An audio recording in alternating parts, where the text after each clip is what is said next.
Anyone there? Hey, Shane. What's up? What's up, going Shane? on? How you We were doing? just in the screens room, and we're like, hold up, man. Shane's shit started. We got to get over there. Right on. I appreciate you guys coming over. If you guys want, just give it a couple minutes, populate. I'm just going to throw a couple things in the thread, some of my favorite cases and shit. If you guys, I know Dorothy Eyes has got to be in there. If you guys want to each throw something in there and talk about it. Cool. Hey, Part of the you're panel gonna have would be to you're gonna have to edit it because I only see the plus sign at the bottom there.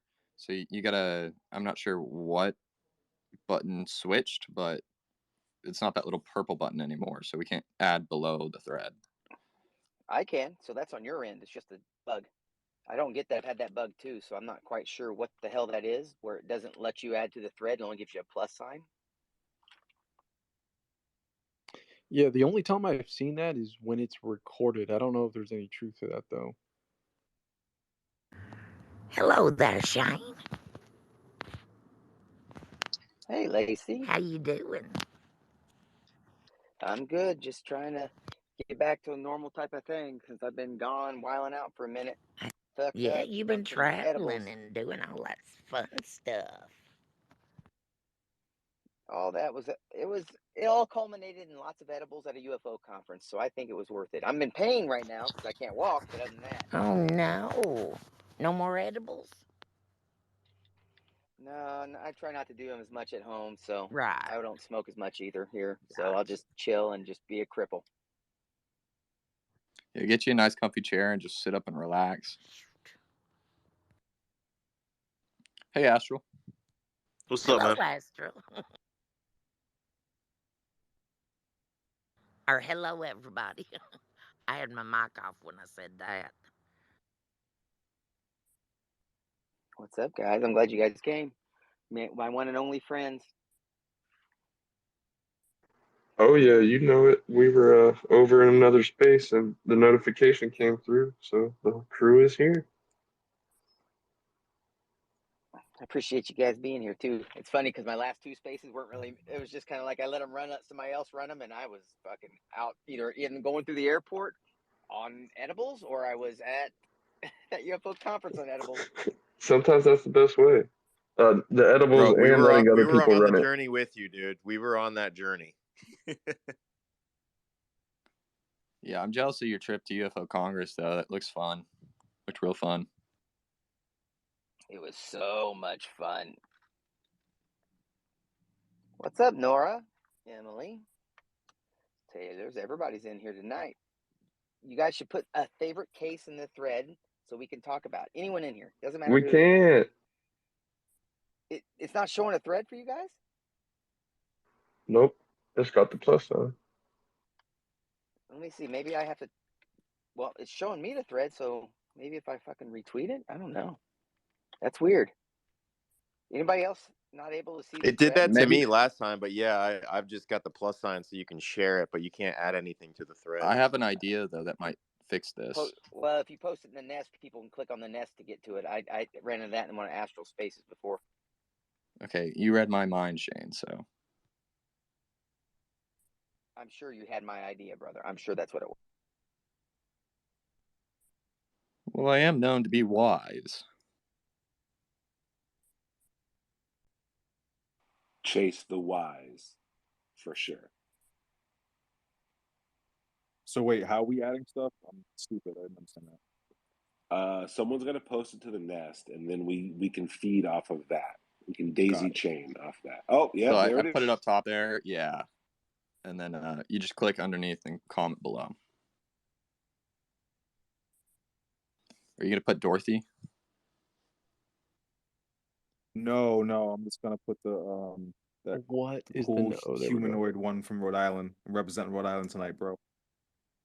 Shout out to Dorothy though, the goat. Goat status. Dude, I love her videos. I post them all the time. Speaking of videos, I'm going to be posting my opening of Estimates comic that he sent me too. I'm going to try to do that tonight. Post that tonight, dude. That's sick as fuck, brother. See, and I dox myself, and like now I got to figure out how to re-edit it where it's like doesn't look like I didn't do it in 2 separate days, you know. because it looks weird. You guys noticing that picture in the nest of me and the two grays? They're almost as tall as me.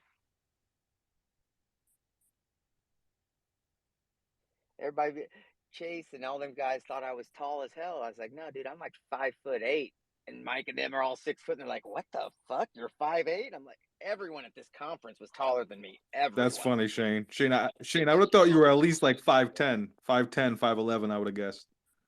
Oh no, bro. I'm Same. literally Lollipop Guild. What's up? Event, you have your hand up. Yeah, it was a real quick question, not related to this, but hey, Shane. Hey, Event, you're cutting out quite a bit. I'm on. You might want to. That's better. Yeah, I'm never good. I just want to ask, hey, Shane, did you bring your edibles with you to LA? Because I'm going to Palm Springs, and I need my Eddies, and I was gonna put them in a pill box and stash them in my luggage. Does anyone know, will I get popped or anything? Hey, like that I for tell that? you what. Check this out. I'm not recommending it, but I went to Phoenix and it was legal there, but I didn't know that. But Chris had brought some joints, some pre-rolls she just put in her luggage. And I was like, what the fuck? You're crazy. Okay. Yeah, He's like, I will say, You got to put them in your butt. You don't need to do that. Just bring it in your carry-on. Do not put it in your. Okay. But isn't it legal in LA? Yeah, but I think when you're flying, it's different. Like it's legal in the state of California, but federal laws are still, it's illegal, right? So yeah, but see, the way Chris had explained it is like, well, because both states it was legal, they're probably just going to toss the shit as long as you're not bringing 9 pounds of it, right? that's what I figured. But as someone who has I a just past put like them I in did, a cigarette pack. I wasn't about to risk the charge.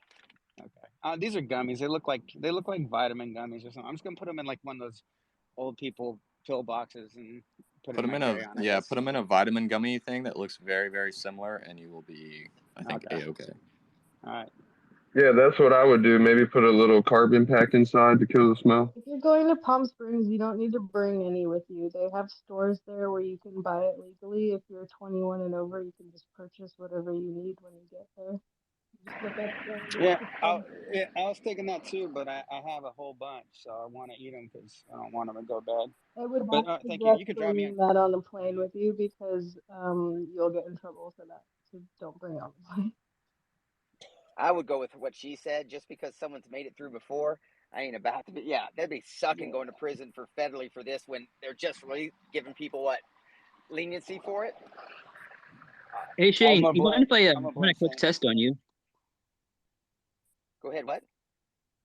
I just want to run a quick test. I posted something at the top. I'd like to have you take a look at it and tell me what you see.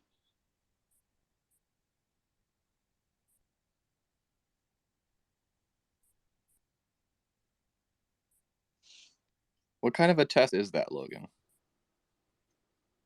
I see loads of penises. It's a penetration test. Test failed. Sandal, right? All right, guys, we'll get started in about 2 minutes. So, if you guys didn't hear me before, if you got a favorite case or anything like that, post it in the thread, and we'll either talk about it, we'll post it, and we got the panel up here that's going to discuss specific cases as well. So, about 2 minutes, we'll get it started. And Chase, do me a favor, take over for now. I want to post a couple things. Hey, what's happening in Palm Springs that you guys are talking about? I don't know, but those things look like Pez dispensers to me. Yeah, you're supposed to see a sandal. A sandal? Yeah, I see What something. is going on If you don't see a sandal, there's something wrong with you, maybe. with the sandals Oh today? shit! Well, I that do is not see it true, now. Logan. I thought those were supposed to be the 3 stages before you go out of body. Out of body. I guess you could say that. Is that the same as nocturnal emission? If that's a sandal, that's the most uncomfortable sandals on the planet, mate. Well, you don't sit on it. Yeah, I Oh. definitely did not see a sandal, guys. Just saying. Thanks for that, Logan.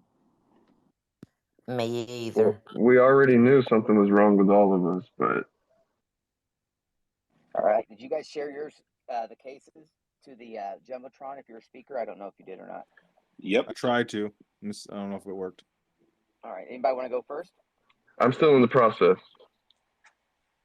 So I mean, Okay, Sam wants to I go picked first. Dorothy. Go ahead, Sam. What was we supposed to do? Post your favorite experiencer video thing. No, it could be your favorite. So here's what I want you guys to do as speakers. Pick your very favorite case. It could be an experiencer case, which is essentially a witness case, or UAP case. It could be an RV case. Just something you've heard in this phenomenon that you think's awesome, and kind of talk about it. That's all I want. Just post it in there so people can read along or whatever, watch along. So I posted up top right now the most recent thing in the Nest. It's the Altoids case with LEDs on it, and I think that's my favorite. It's the one that stands out to me. Is my favorite case. So you're my boy. Quick and sweet. Wait, what is the Altoid case? I haven't heard of this. Oh my God, Chase, you need to just look at Dude, it. you've never heard of the Altoid case? oh, it's actually kind of epic. So it's metal, and it keeps your Altoids pretty fresh. As far as I know, it's like one of the most secure cases. I've carried them to concerts and all kinds of stuff, and they really hold up. So Anybody with a UAP case or a precog case? Yeah, I got one, Shane. Go for it. Tell us about it. Yeah, I posted up in the Nest. It's from 1980. It's with Oscar Santa Maria. He was part of the Peruvian Air Force, and he's the only publicly known pilot to ever shoot a UFO. They had this thing, it was spotted. The Peruvian Air Force got all their pilots out. He went and engaged this thing. He locked on with his 30mm cannon, opened fired, and instead the bullets just ricocheted off. Flew past, came back, and then switched to missiles, locked on, and every time he was getting ready to shoot, this thing would just jump like 5,000 feet in the air. And this kept going on until he basically ran out of fuel and had to return home. And then the thing just continued to kind of loiter and then shot off and disappeared.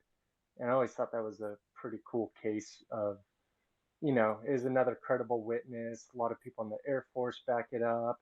And this guy's like, yeah, I actually tried to shoot it and nothing happened. So I always liked that one. I got a Thank question. you, John. How Hey, do Lacey, you what's up? post in the Nest? Lacey, how long have you been doing spaces? Well, usually I can get in the bottom and I hit that up arrow. It's the same thing. I promise. Look at the Jumbotron, Lacey, all the way to the right, the very first post. Chase linked the thread up there, so you can get into it that way. Or you can post it. Yeah, you can post it there also, and then click it up.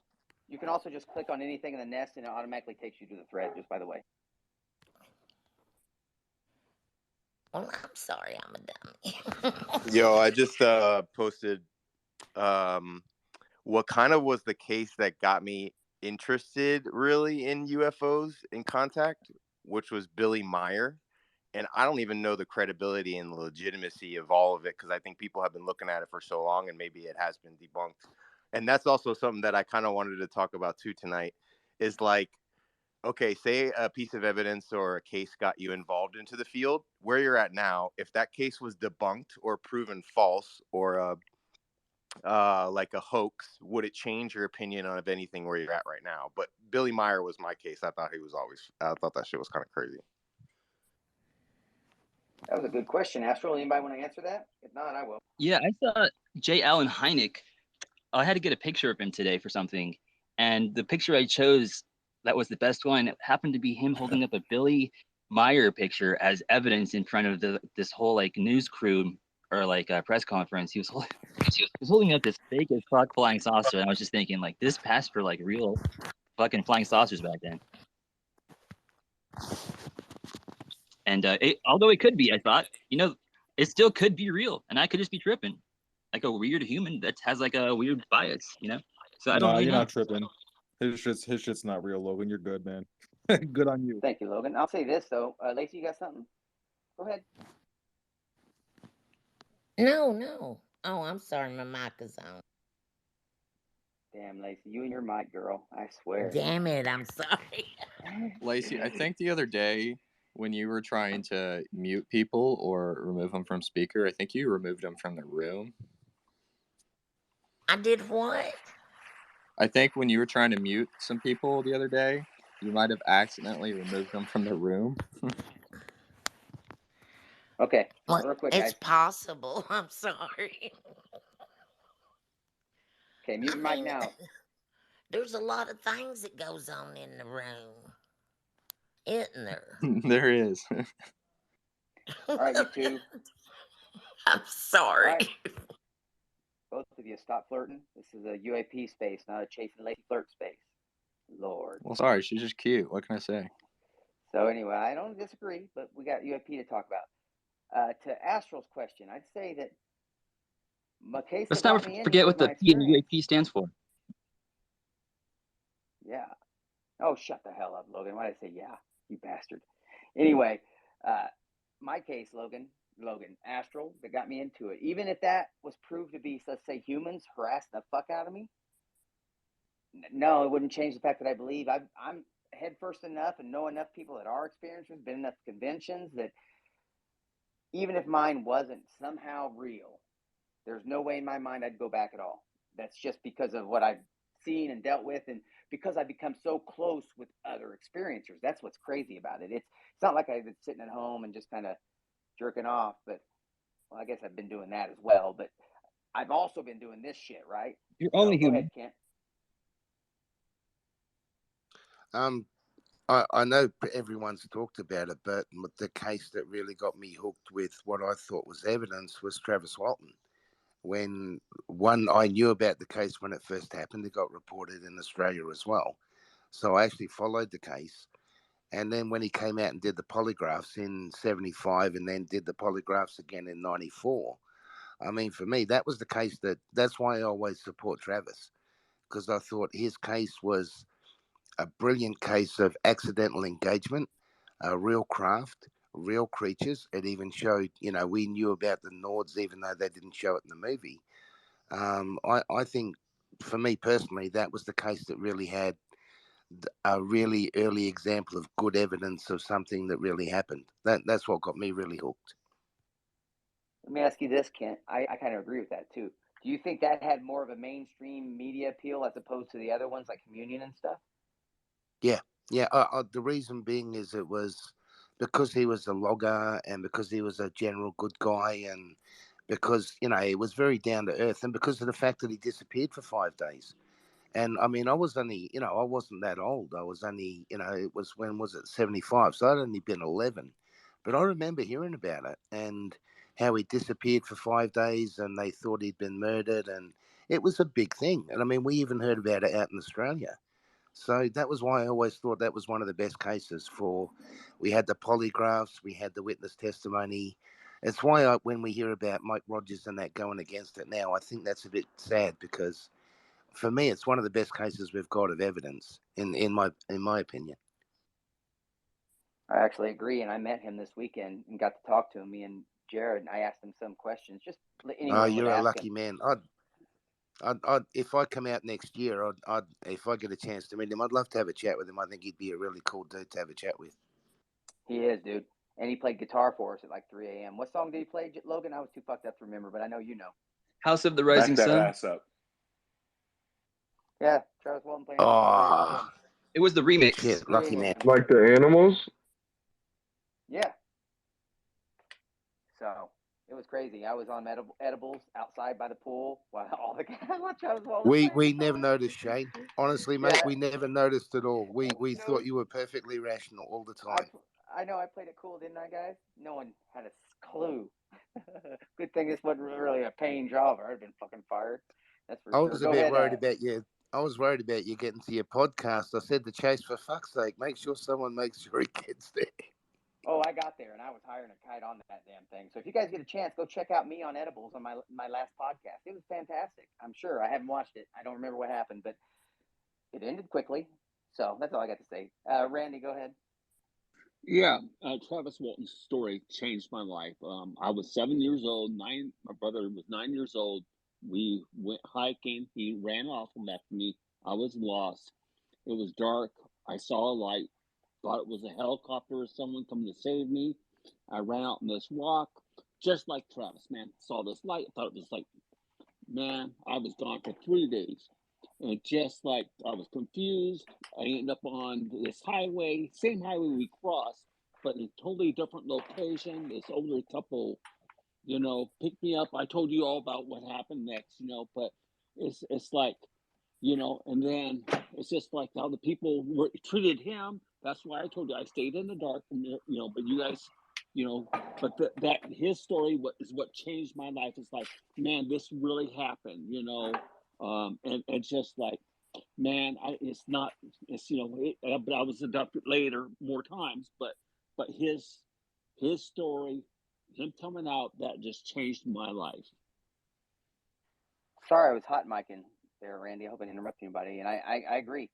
His was one of the first ones that I ever saw or read, and meeting him, just seeing him talk about these things, in my opinion, that shit happened. If not, just the look, and he's still the way he looks when he talks about it. It's not like it's a good thing.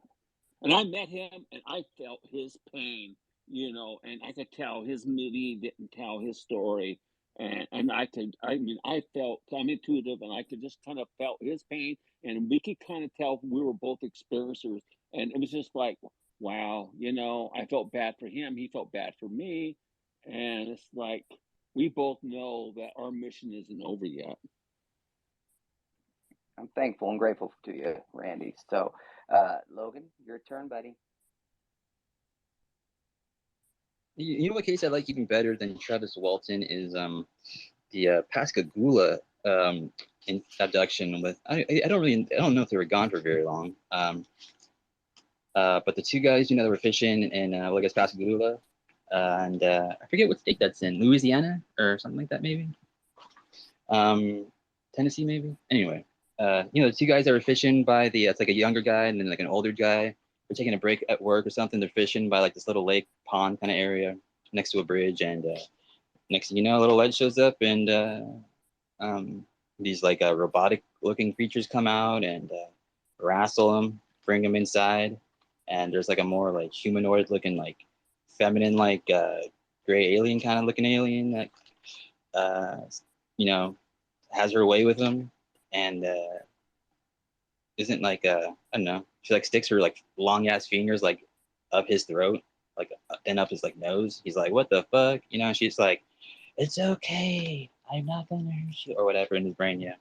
And anyways, so they get back to they get dropped off, they're cool, they don't leave them hanging or whatever. So but the cool thing was, like, I just posted a video about this the other day, like 45 like years later, because there was never any like, witnesses, like corroborating witnesses that saw the whole thing go down, right? It's just their story. That's probably most people think is bullshit even today.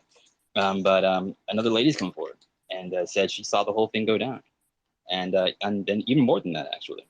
What's also like super interesting about that case is that when they went down to the police station, the cops didn't really believe them. They thought they were just pulling, whatever. But they left a tape recorder in the room going, and left them alone. And you could hear them alone in the room talking to each other, like, man, what was going on there? And like discussing like what was happening like during the abduction with each other. Like, you could tell they weren't faking it because no one else is in the room. They're just talking to each other about like what just fucking went down, So like I found that super fucking powerful. And so yeah, that's the case, I guess, in jail. 100, man. I've watched this story. It's amazing, man. They recorded it underneath the table. They had a tape recorder, these guys, and the cops walked away, and the recorder was going, and they talked just casually amongst them. Oh man, they were nervous. They go, I know they don't believe us, and the cops were like recording these two guys just talking casually as They were in the other room. It was crazy. Logan, thank you, Logan. Thank you, Randy, for piggyback on that. I think it was Salvador next, and then Sean, then Kent, or we'll figure it out. Yeah, so one of the cases that I really like, and it kind of has more of a history aside from the event itself, but it was in Colares, Brazil, on the northern part of Brazil, and there was a small village. And in this village, they reported seeing small people and UFOs, and then they reported being attacked by light beams that were between 4 and 6 centimeters wide.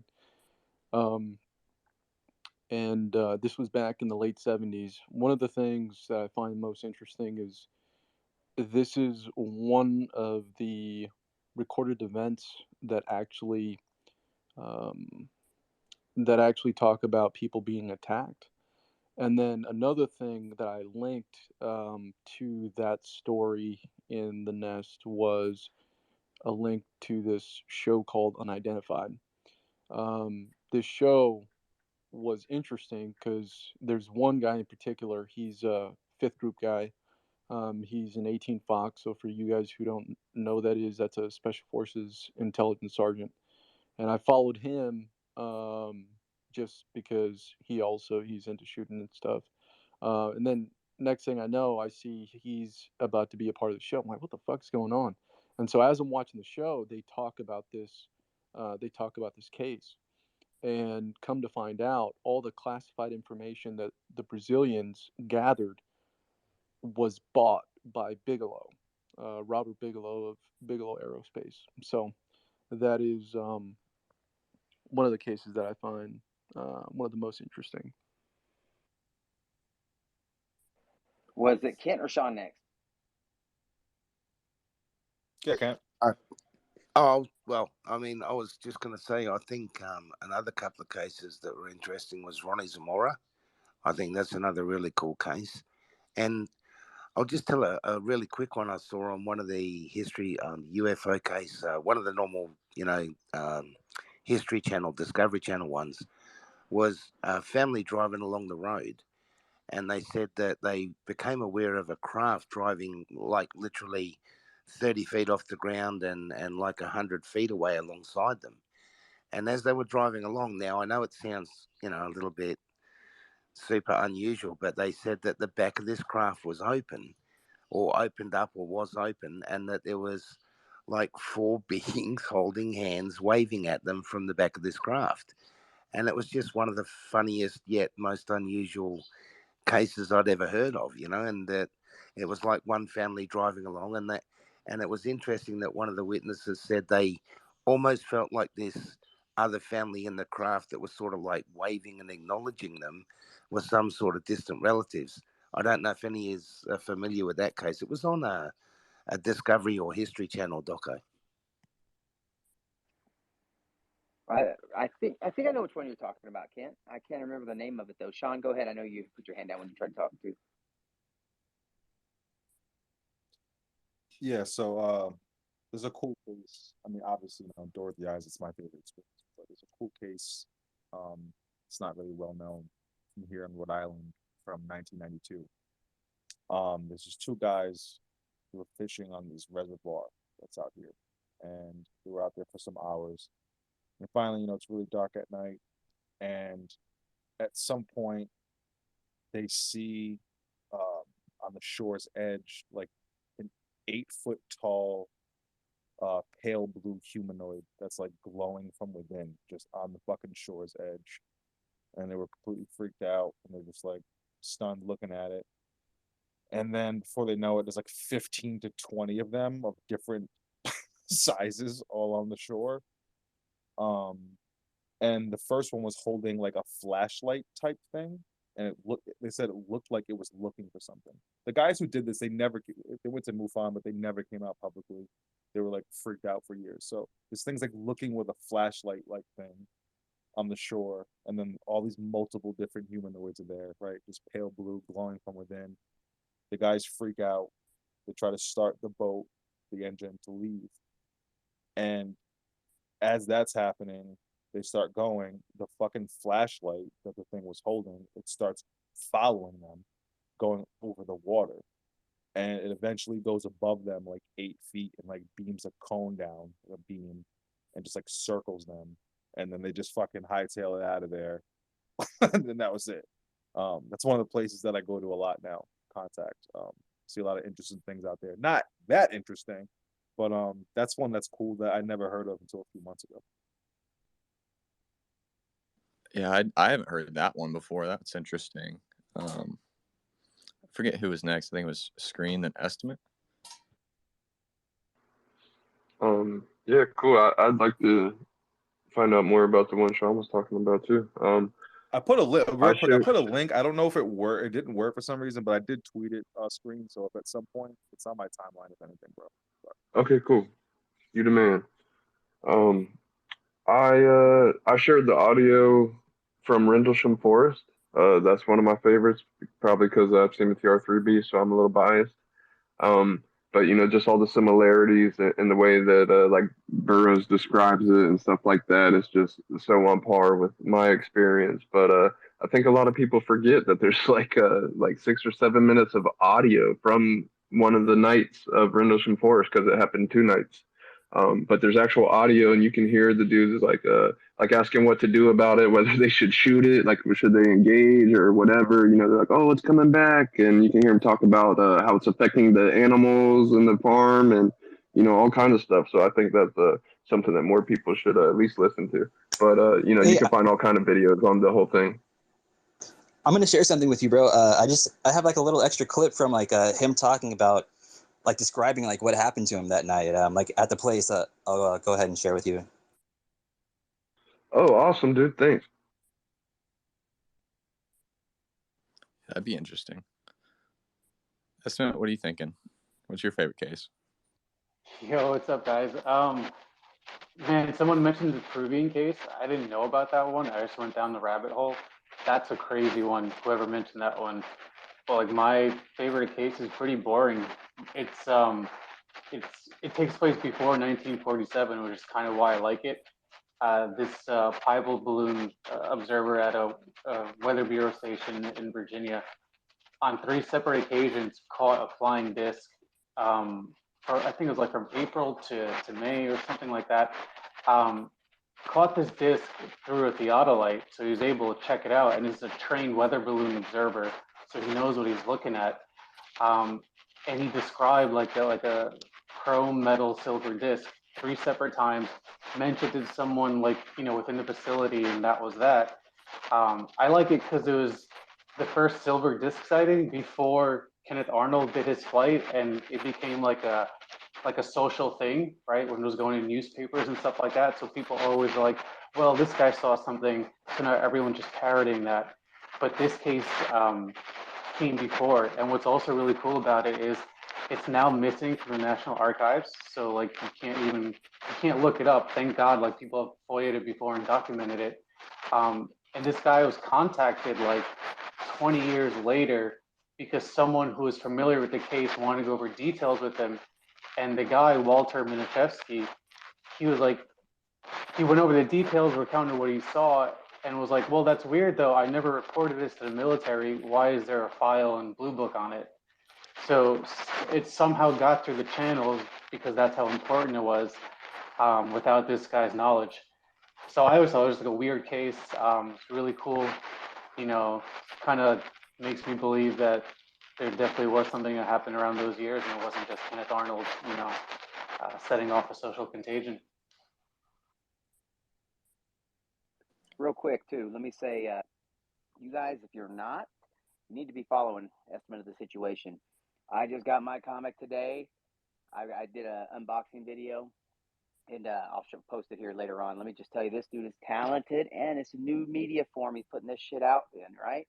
So it's important we speak to people, do TikTok videos, do whatever you can to get this message to family and all that other stuff. Now, I'll take this moment to shamelessly plug all my panel up here, the speakers. The reason, I promise you guys, I've been to several conventions. Ain't nobody as smart as these guys in this damn room right here, and girls, all of us. It's because we talk this subject. We do these case things. We have little spaces on this daily, every day. I go to multiple ones.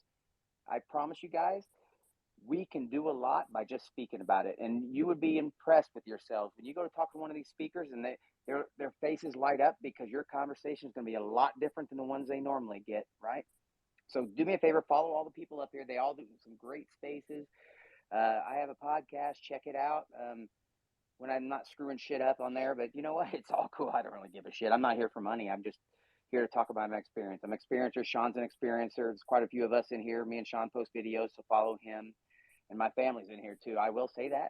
One of the things that I was struggling with, this is so fucking stupid, but I'm going to say it, was I hadn't done spaces in a minute because I was at Wounded Warrior and all those shit, dude. And I was lonely as fuck. I mean, I like all the people I'm around and shit.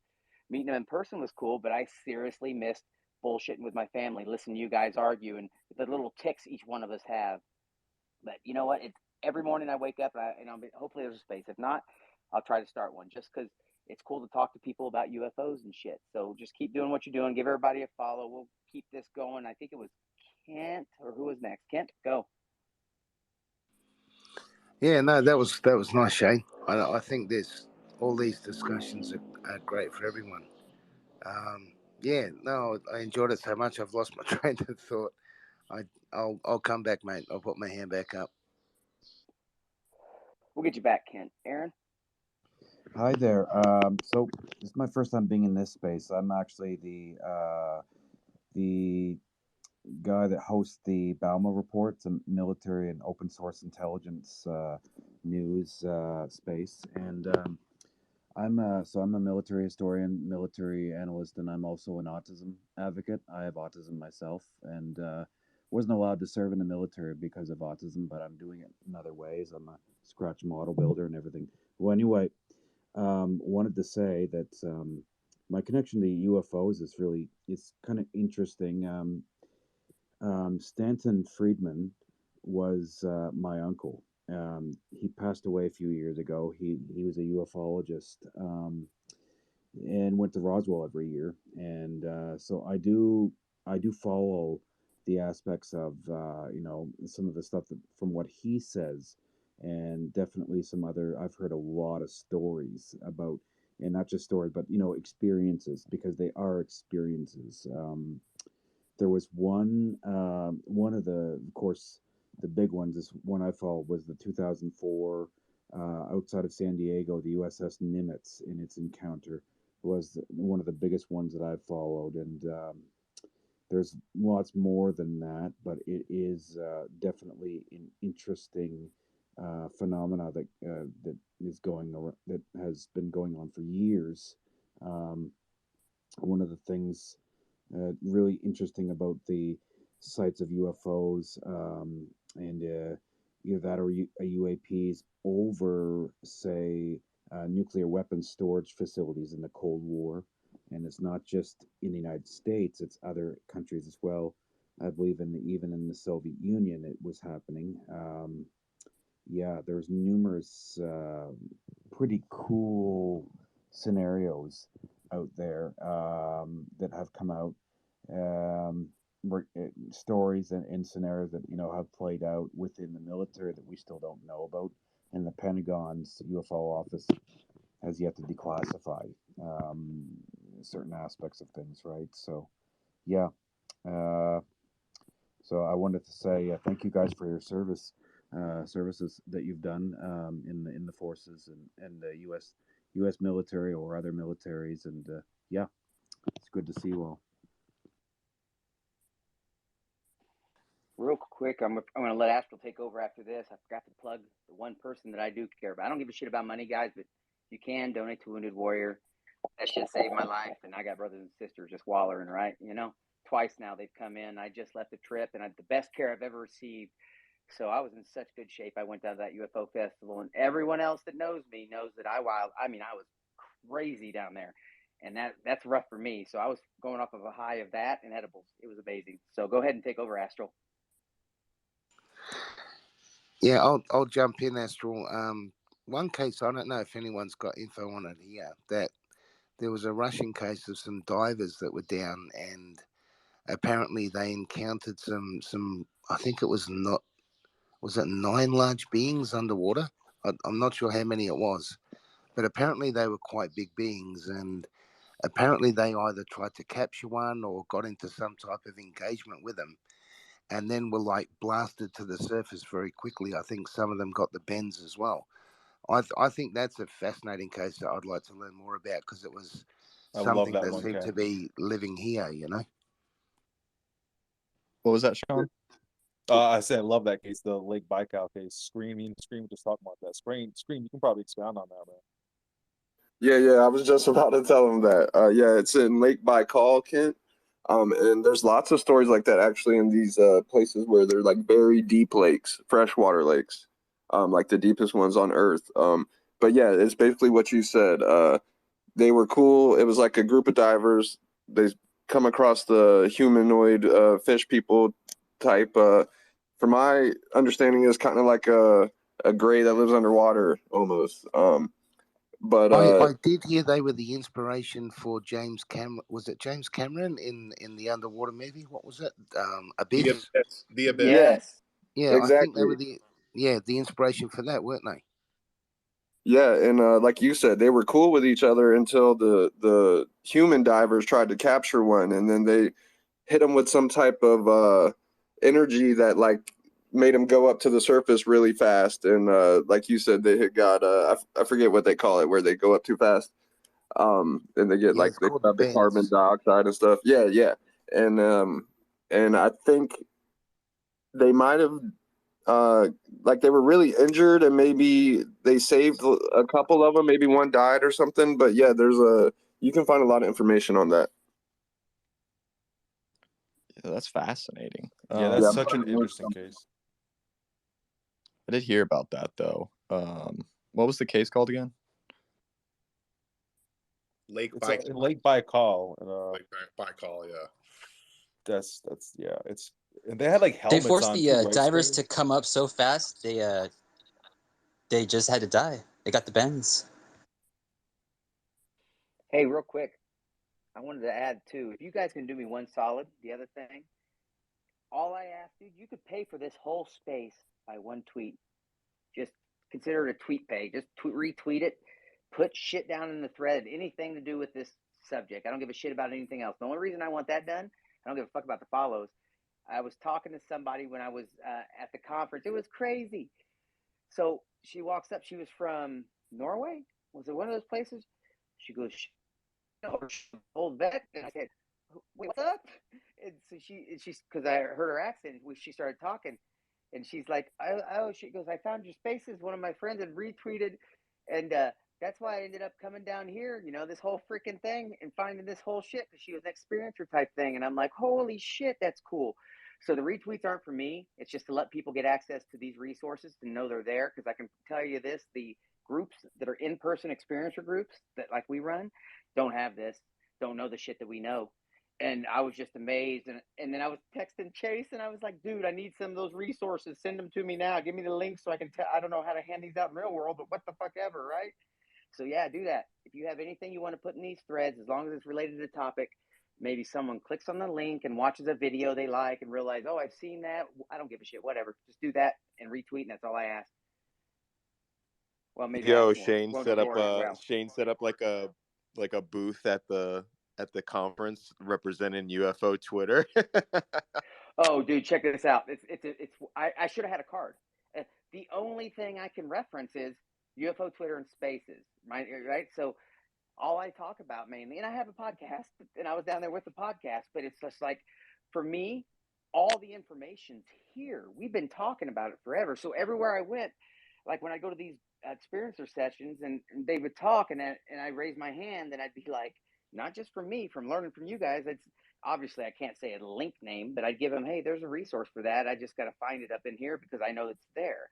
And I'd say, well, this is what I do. And I told them, I said, I hold these spaces, talk about mental health, addiction, veterans, experiences. I was like, there's a lot of us that do that. And I kept saying, if you guys want to do this every day, because they only get them once every year or whatever, then they roll around. And I said, just come to the UFO Twitter. That's the only thing I know. So I said, and this is my name. Look us up. I said, we have safe spaces that we talk about experiences. You get to talk about UAPs. We do this every day, and they were shitting their pants. They were like, "This exists," kind of like I was. Like actual real world people talk about these things. So yeah, these spaces have been amazing, dude. Just retweet them so other people can get access to them. They don't give a shit about anything else besides Wounded Warrior. So I take that back. Go ahead, Chase. Tech, what's your favorite case? Well, I mean, I think they're all interesting. I mean, this whole water association, there's got to be something to this. I mean, if you look at all the different occurrences that are over water, right? So you've got the Baikal case is one of them, which that was obviously freshwater. Then you've got the Nimitz case.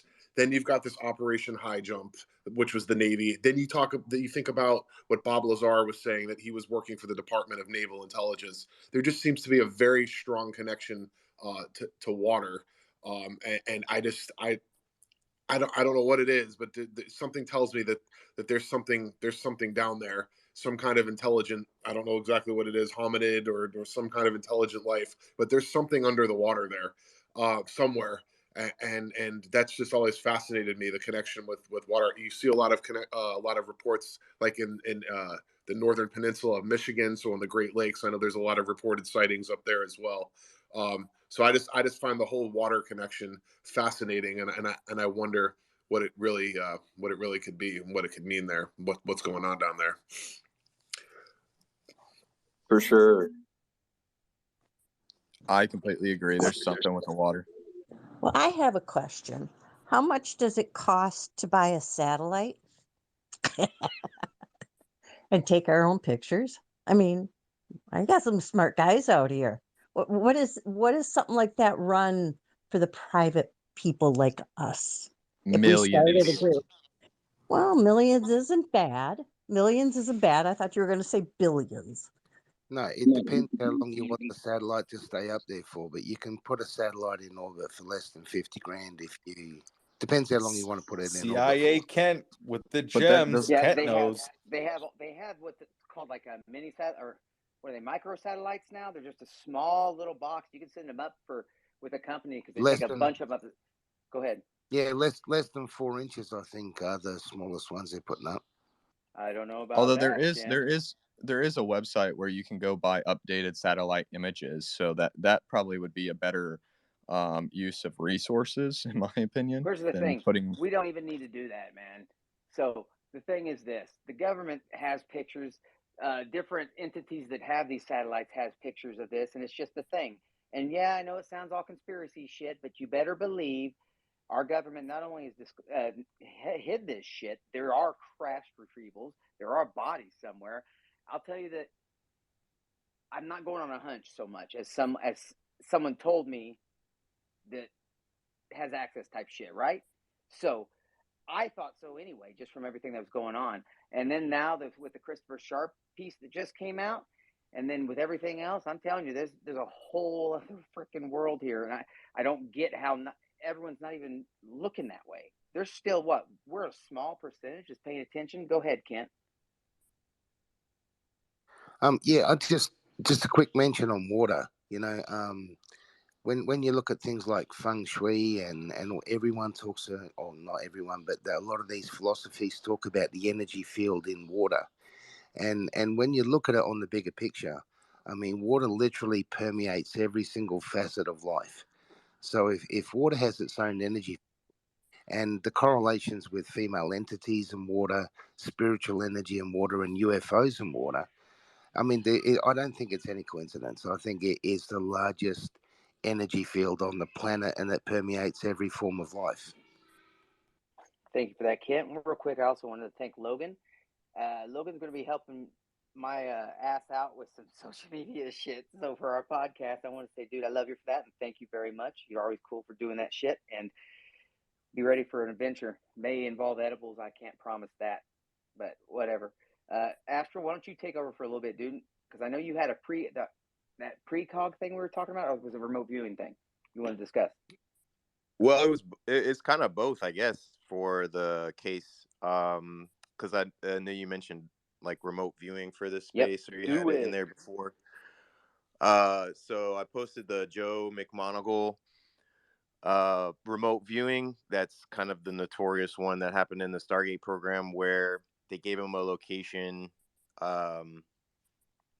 and he basically described like a submarine that they were building inland, and so they were like, that's not possible. That'll be the biggest submarine ever, created, and there's no way for them to get it into water.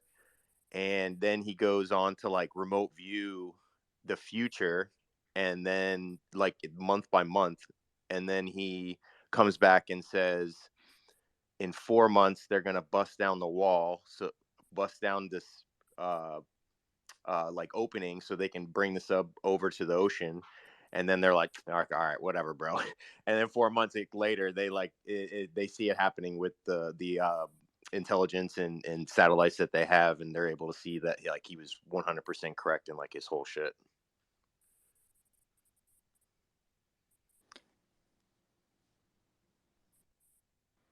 And that kind of just started off the whole remote, like that was the one where they're like, okay, damn, like there's something to this. And then that kind of started off the whole program where they started really taking it serious.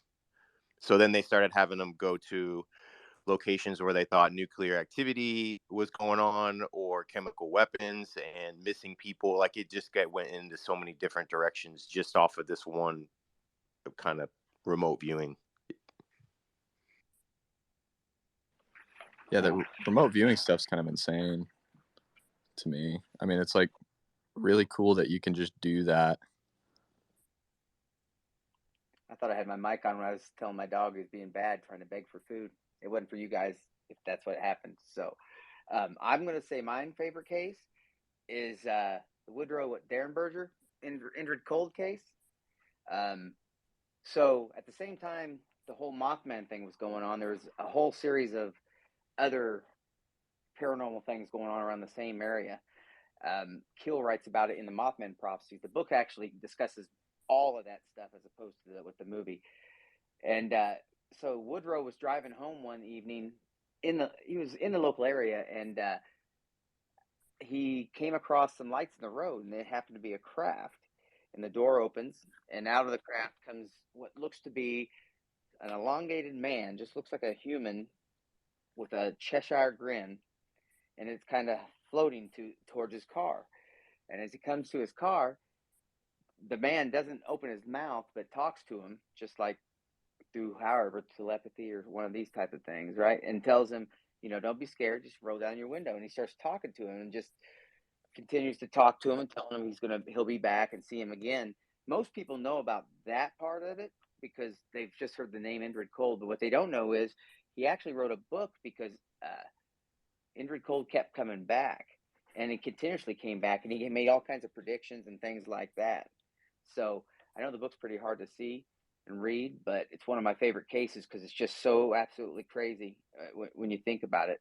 Just a guy comes just looks human, he says, and he just ends up floating your way and then speaks to you telepathy. Of course, then again, I guess it could be worse. It could be a blood drinking lizard, I suppose.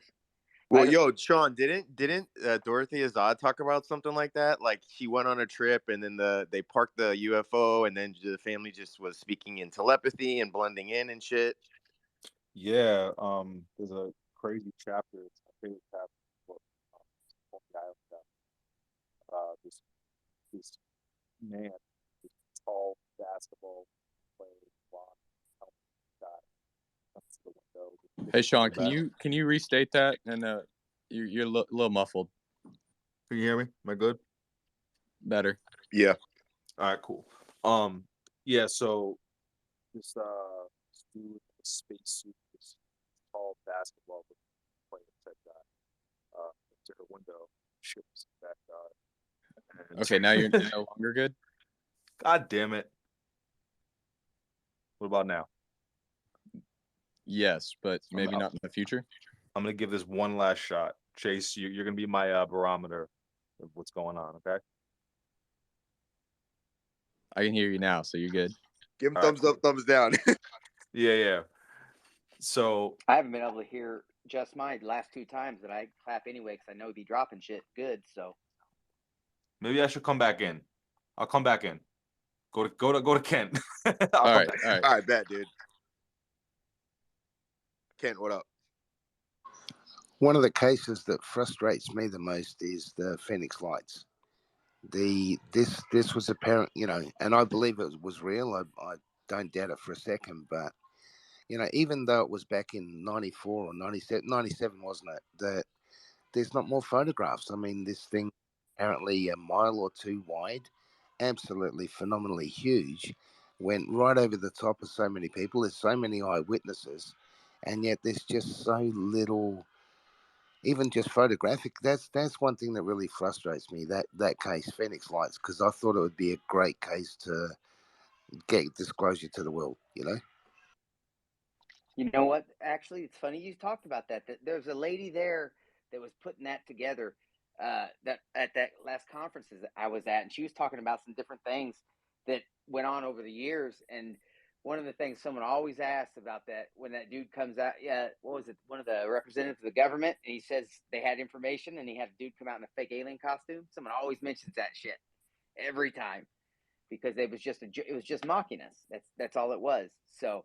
Yeah, but that was what was it, Harrington or what? He was the mayor. He was also an Air Force pilot, and he came out years later and said unequivocally, "I apologize for what I did. It was misleading. We were just trying to calm things." I think it was a joke, an excuse, but he came out years later and said unequivocally, "This thing was huge." Silent said, "Yes, that's the guy, Logan." Yeah, and he also said too that he actually saw it. He still did that even after he saw that shit, which is crazy. So it would be Andrew or no Tech Well, tweet. it's a testament just to how influenced this topic is, that he sees this thing with his own eyes, yet is willing to go out on stage and make fun of it, and mock it, because if he didn't, I'm really actually surprised he came back on the TV show later and recanted his story, and said, like, no, I actually saw this thing, and like, they weren't lying. So I think that shows just the pressure that can be applied to people at times. All right, I'm just doing a quick mic check. Let me know if I'm good. Oh, you're good, That's dude. better. Hey, I think, no yeah, shit. you're next then, right? Yeah, Because hey, Sean, I know shit, Yo. dude. I couldn't hear shit for the last 2 or 3 times you were talking, so I'm trying to keep up on captions and shit. But I was like, fuck it, it's all good. He's doing good, so fuck it. Oh, no, bro. Definitely let me know next time. Definitely let me know. I'll be quick, and then you get the hands. All right. So the Dorothy Isaac chapter. Guy comes to the window, spaceship in the backyard, right? And he's like, "Yo, you want to go to Coney Island?" As aliens say. And then she, and then she's just in the ship, and then there's a family. There's like a daughter, there's a mom, and then they're just above the carnival shit, the amusement park shit at Coney Island. And then before they know it, she's just they're on the ground walking, and the ship is parked like above, and she says to the guy, like telepathically or whatever, and she's like, "Someone's gonna see that, right?" And he's like, "Don't worry, like no one's gonna notice it, because no one ever does." So it's just up there, and then they're speaking telepathically. They're human looking, right? So they don't look different they're not like aliens walking around. They look the same. I think there was a slight difference. I forgot what she said it was, but nothing that anyone would think is anything. You see people that have quirks all the time, right? Like it's nothing. So they're just experiencing, like, having this human-like experience at this amusement park. And then they take her home, and she lets you know that she has footage of this shit too. She's like, "Listen, I wasn't dreaming. Okay, I got this shit on tape. This is what happened." It sounds insane, but yeah, it's stuff like that. It's How come fucking she can't mind get more stuff out though, Sean? How come she can't get more of the really good footage out, mate? She's there kept a, it so long, Well, dude. she's passed away a couple years ago now. She well, this is the thing. A lot of it has been shared with, like, the government, like all the good shit. A lot of it has made its rounds. A lot of it hasn't been seen because there's just so much.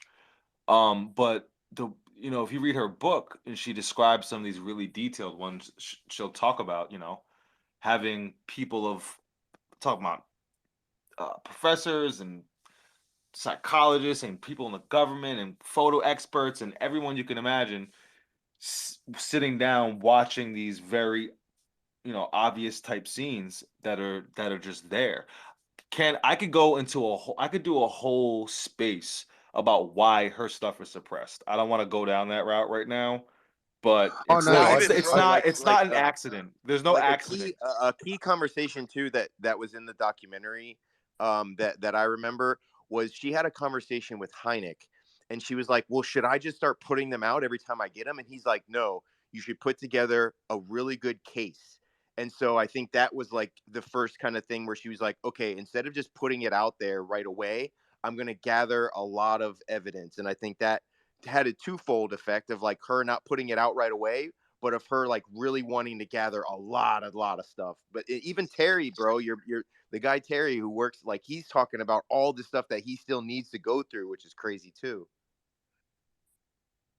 It just seems such a shame that we can't get more of this stuff out, because I think people like Dorothy and all the noted celebrities are. There's just so much information we could learn and share and try and get our head around. I think Dorothy's story will be told properly one day. It's so interesting. Like we talk about these, like everyone knows about. And again, this please be clear here. I'm not singling out anyone. I'm just using this as an example, right?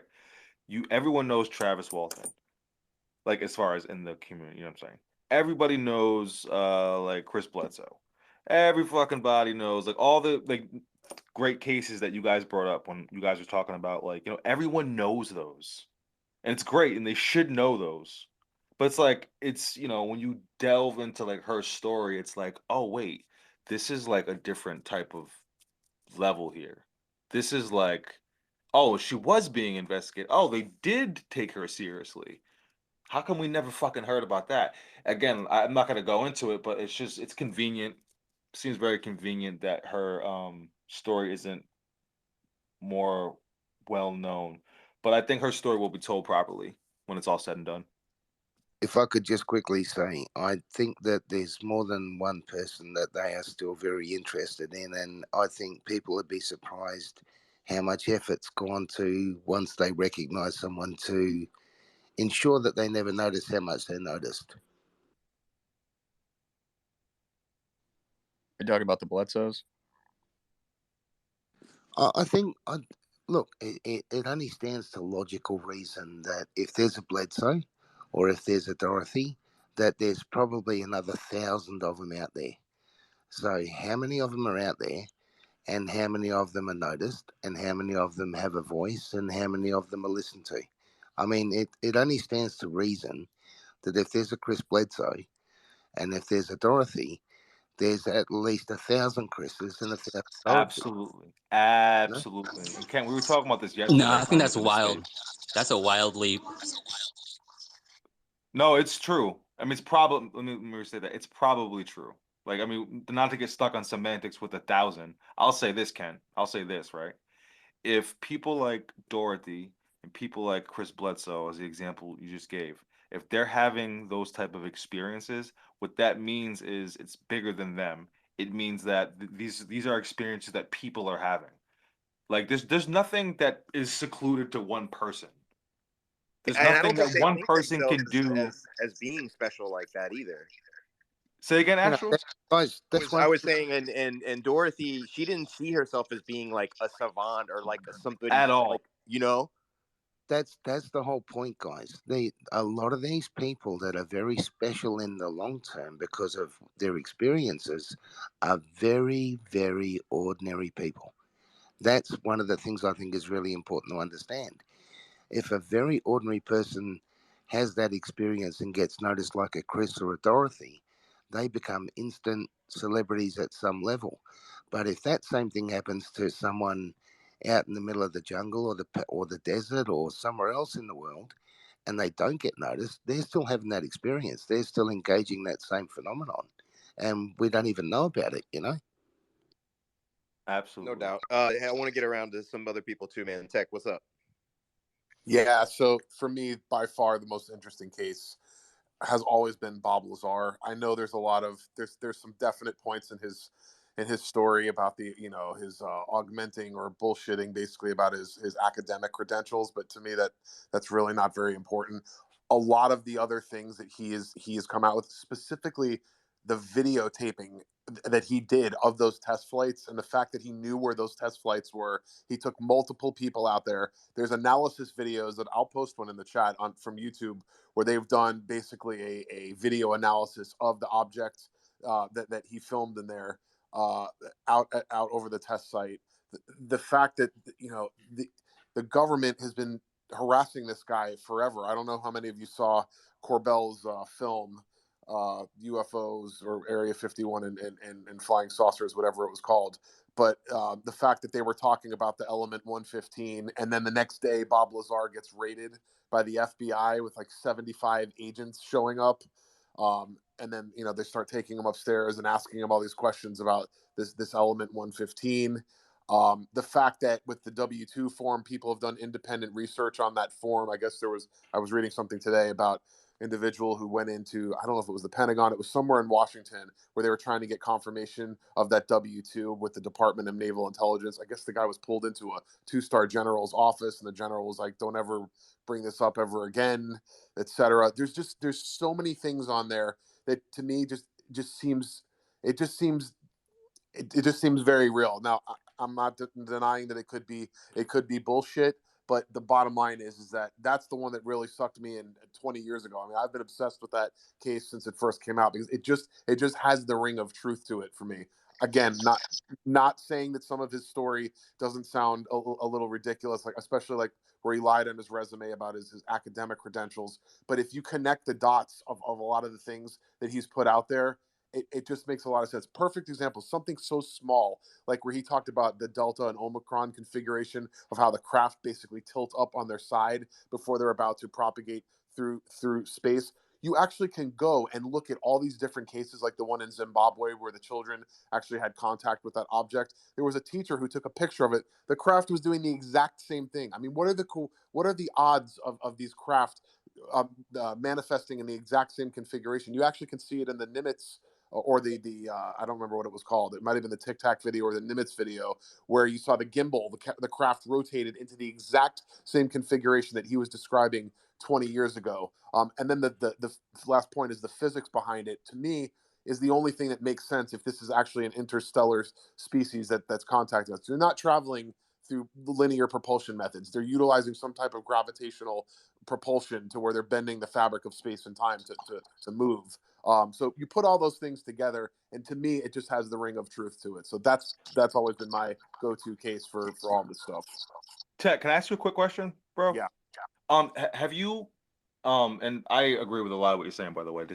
I'm genuinely interested. Have you like looked into any of the not the like salacious like slander stuff, but have you looked into like the analysis on the other side, the more like below surface stuff? Like for example, alien scientist, he's done a lot of interesting research on on Bob Lazar, and so have a lot of other people. I was just wondering if you've like looked into any of those and what you thought about that. Appreciate it. I have, and I have this alien scientist specifically.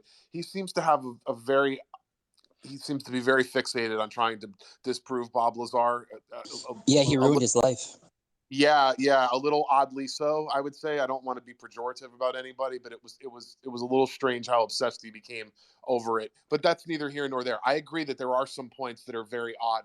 The whole thing about with Lazar, with the thing with his ex-wife, the thing about with Lazar with the pandering. But interestingly enough, the whole thing with the pandering, if you actually go, there's footage of him in court in Nevada. And the judge is even saying it's very difficult to get information about Mr. Lazar because the government, as it seems to be, concealing some of the information about him. And then again, one last thing is this whole Wilson Davis memo that came out as well. That seems to kind of back what he's talking about as well. First of all, they were outside of EG&G, which Lazar claimed is the one that basically brought him into the entire project. And it seemed to be the same thing he said, where they're taking this technology out every 10 years and trying to have the material sciences catch up with it. So there's just all those different data points to me that lend some credibility, but I will totally acknowledge all of the counterpoints that have come out there that attempt to poke holes in his story. For sure. And the last thing, real quick, like, would you? Because this is what I would like him to do, right? And I feel like this would like help a lot. I feel like I don't know the proper thing, so excuse me for misspeaking. Like, there's different physics and stuff involved here. I feel like a lot of the criticism with him, I think it's valid, is he hasn't like, you know, gone through whatever type of proper channels or people who would know and to explain some of the stuff in detail. So when I see some of the science-based guys who get really frustrated with him, I mean, to me that makes sense, and I feel like the fact that that doesn't happen, it's just suspect to me. Right. No, and I get it. But my whole thing is that if we were to base everything on the science-based guys like Neil deGrasse Tyson, who for years has been rejecting this entire area of study outright, then the ball never gets moved down the court, right? We never advance in science. And I agree with you that he hasn't done enough divulging of these things. Here's the bottom line: he supposedly has a piece of element 115, right? Just break it out. Take the 115 out and demonstrate it.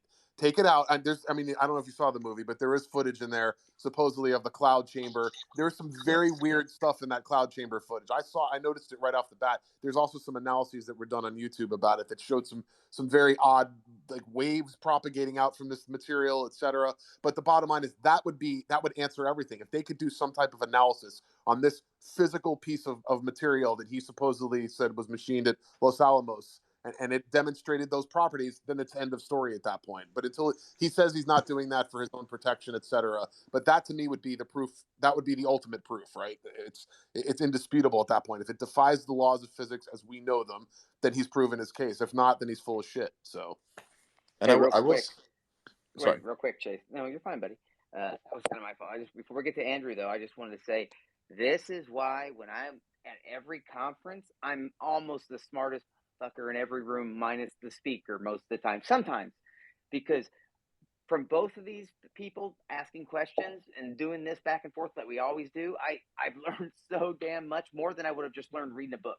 It's how I find out cases and things like that. So, hey, make sure you guys follow all these people speaking, because my plan is to do these probably about, as frequent as I can, and, just have people armed with something they want to talk about, because this is how we learn shit. And Andrew, you can go ahead, bro. I appreciate it. Thank you. Thank you, Shane. You make an excellent point there. We can do a lot of analyzing data from the past. We can look at experiments that have gone on in the past few years, even real recent stuff. And I think that's where we're going to learn a lot. Keeping our attention on what's coming down the pike that's new. What's the greatest, the latest? Because people like that. They like the young guns, the young crowd, and they like to see new research, new efforts. And for that reason, if I could just circle back for a second, let me go back at least 10 or maybe even 15 minutes. It's been a long time. But somebody said earlier, why don't, how much would it cost? And we threw some numbers out there and it just didn't go anywhere. But how much would it cost to put our own satellite up there? Can I ask who it was that asked that? That was Chrissy. That was me. Okay, well, could I ask you another question? Because I guess it was answered and I missed it or something, but like, could I ask, if you don't mind sharing that? You might not want to, but what made you ask that? And what was the thought that was in your mind when you asked that? One, we would own it. We could have our own camera or whatever. It would be our data, nobody else's data. I do understand what Chase had said. I think it was Chase or Astral, that there is an electronic printout every day. And I'm like, yeah, I know that, but that's just what I was thinking. Plus, I was just curious how much it was. I mean, really, when you think about it, I don't know. So it was price and owning it. It's 2022, It's like we should be able to own a lot more now, but even though individually we can't, together we could. That's all.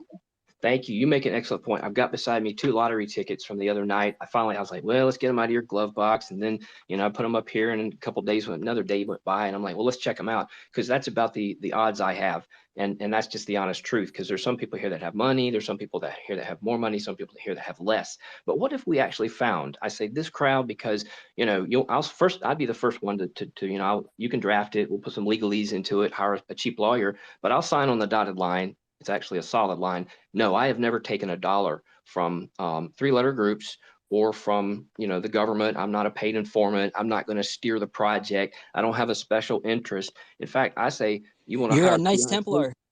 yeah, please do. Look at my current lifetime, 50 years, and see who I've worked for and see who I represent. Then if you want to vet somebody and say, and I say vet in the most polite way I know how, because why? We've got actual vets in the room. And I would say, well, let's look at their story, because that's our host. I think if you look at the people who are behind the efforts now, the independent research groups, say you've got a podcast, right? Well, what are you doing in your podcast? What's your track record? What have you accomplished? Which in the nicest possible way, what I just mean is look at people, find out, are they shady? Are they slippery? Do you kind of know that? And some of them, hey, will you sign that you're not taking a check from 3-letter? Because if you'll do that, then you've already got my interest. And the more I hear every day, people are skilled here. People have tremendous video editing skills, audio skills. I'm an IT guy. I need a job. That's not my motivation, though. What I'm saying is, if you've got a few $1,000,000, which sounds like a lot to me, yeah, it does, because I don't have it. But if you found some people willing to put that in, and you get the right group of people, I'll give you new data, all right.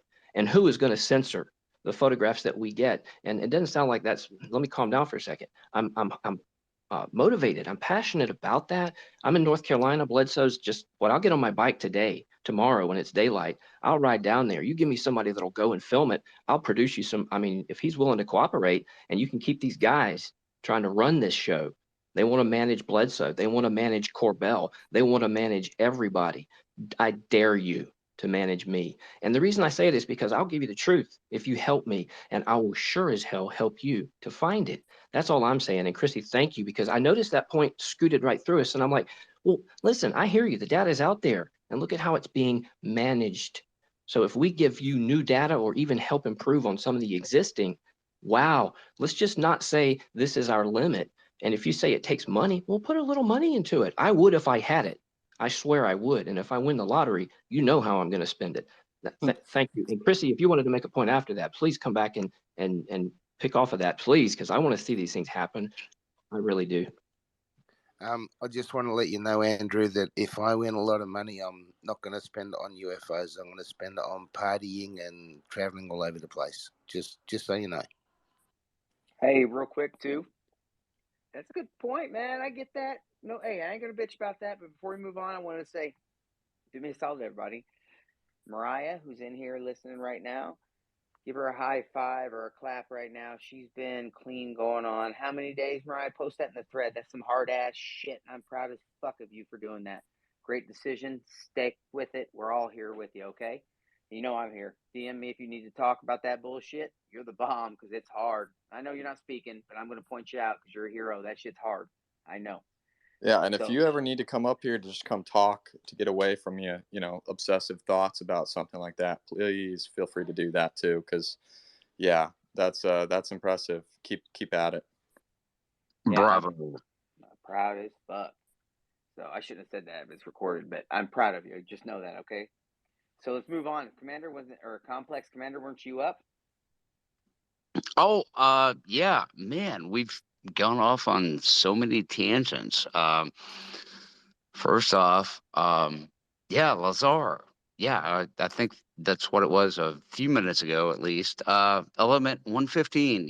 If he had a sample of that back 30 years ago, with it, the current element 115s that we can create, because we can create it, or maybe Russia did. I'm uncertain. It may have been Israel. Nonetheless, it degrades so quickly. There's so many different isotopes of that. Perhaps we do not have the isotopes yet that will last more than a few microseconds, if that makes sense. I mean, his original videos back where he's driving the Corvette up and explaining gravity A, gravity wave B, it's impressive. And he's not wrong. He just didn't have the maybe correct etymology, the correct wording to explain it back 30 years ago that maybe he does now. So I'll leave it right there. But I mean, I kind of believe him, at least from my research. And I just do it on the side. I just dabble in this stuff, you know? Just tossing that out there, you know? Yeah, and I wanted to talk a little bit on the Bob Lazar story a little bit too. So thanks for bringing it back up, Complex. Because like I'm pretty sure we had like Richard Doty on a space the other day, and he was saying he worked there for like 2 weeks or something like that. And then I know you had Travis Taylor come out and say he was like a janitor or something. So it seems like the government is at least acknowledging that he did work. Did he mean that for real? Was that not a shot? Did he literally mean he was a janitor? I couldn't tell if he was being like. I think it was a little bit of a shot. Okay. I agree. But why are they trying so? It's amazing how far everyone seems to be going to try to discredit this guy. At first with Los Alamos, he didn't work there. Then they found his name in the actual register. I mean, George Knapp basically went and videotaped them going into Los Alamos, into all these areas. They let him right in. He was in the laboratories. Now, again, he could have been Correct. Yeah, they said he was doing radiation detection. That I acknowledge that's very possible. But my point is, why is the government so interested in this guy? Why are they giving him so much trouble? George Knapp, when he did the investigation on it, all the witnesses that he contacted, or a large portion of them, they were all harassed. A couple of them were threatened with their lives. Where there was a woman who was, I don't know if she was a secretary or somebody that worked at Area 51, and she was going to basically give, I don't know if she was going to give a statement about what she overheard, etc. And then she was contacted by some type of government agency that was saying, it's a vast desert out there, and you wouldn't want She something. was, she was shut down. Exactly. So it's just all those things. Why are they going to so much length to discredit this guy if he's full of shit? And I'm not saying that it's not possible. It's very well possible. There's something about his story that just rings very true to me, and it always has. He's never not really deviated from his story. I mean, he gave a little more detail on Joe Rogan than he has in the past, like about the archaeological dig piece of it. Yeah. Something they found, from Yeah. thousands of years ago, which is not impossible. Exactly. So I'm telling you, to me, it just feels like there's some element of truth there. It's possible that there's some lies as well, but it's a very interesting case. By the way, guys, real quick, I just posted a couple of links. I'm going to do one more in the chat with some Lazar footage. Interested in looking at it. So right on. Hey guys, also it's 29 days. Congratulations, Mariah. That's hard as hot. So I appreciate that, and I'm so happy for you to make that choice. And I see that you're from, where did I say? New Mexico. So I'll be speaking in New Mexico at the Roswell. Which one is it? It's the UFO Expo. Me, Toby, we're doing the whole Roswell thing. So if you get a chance, you stop by that shit. Check out the website. I think I don't know if they've added us today or they're added us tomorrow, but I'll throw it's it up something, there. I guess. Oh, you got it? Yeah, put the website in there. Do me a favor. Also, hey, at the UFO Congress, International UFO Congress, Alejandro and Karen Bard, please, if you could find them, and just tell them thank you. They sent me down there. I had a blast after my Wounded Warrior trip, and I talked to a lot of people, set up interview stuff for spaces, things like that, because again, I represented UFO Twitter like it was my job. I was just like, I'm this guy from UFO Twitter. That's how I always introduce myself. How fucking embarrassing.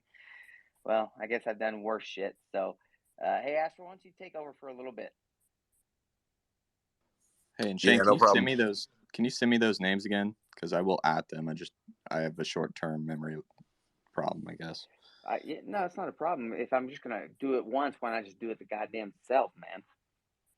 Well, because if you send it to me, then I won't forget. I know, I'm messing with you, bro. I got you. And again, thank you, Chase, for doing this and helping me. And I don't know if Logan's still in here, but I got a lot of family in here. So Emily, all these other people who've helped me and done all kinds of cool shit for me. So your guys are awesome. Now take it. What's up? The truth is out there, man. I want to welcome you up here, man. What's going on? Hey, thanks for having me. I just wanted to speak on the Lazar thing. He could have been part of these legacy UFO programs where like no one knows what's going on and no one has any information. That's why Mellon doesn't believe him, because like Mellon doesn't know anything about these programs. They know it exists, but they don't know like which people are actually working in there.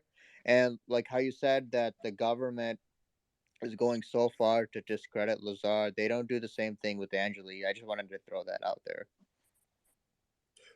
Yeah, and that, just real quick, that was one of the things that he kept talking about, was the high level of compartmentalization in S4, that like the material science people weren't allowed to talk to the propulsions people, weren't allowed to talk to all the different groups, were kept very segmented, and there was a high level of militarized control there. So it was really stifling the progress of the scientific discovery that they were trying to accomplish. So just a really interesting case.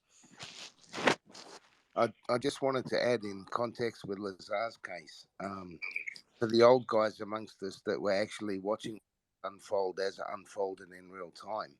It's a different experience for us because we were there when this case actually came out, and they were analysing George Knapp and the way the case was being reported, and then it came out that his name was Bob Lazar, and it was a very different story for us because we saw the scrutiny of George and we saw the scrutiny of Bob in real time and how the world actually really reacted to it, because I was very interested in the case, as I've said before.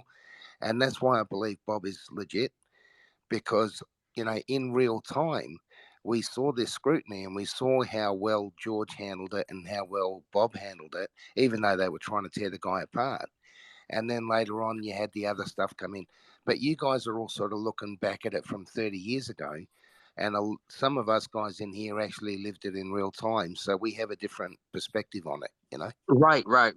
Kent, very good perspective. I mean, look how, information is now versus 30 years ago. They were trying this shit 30 years ago.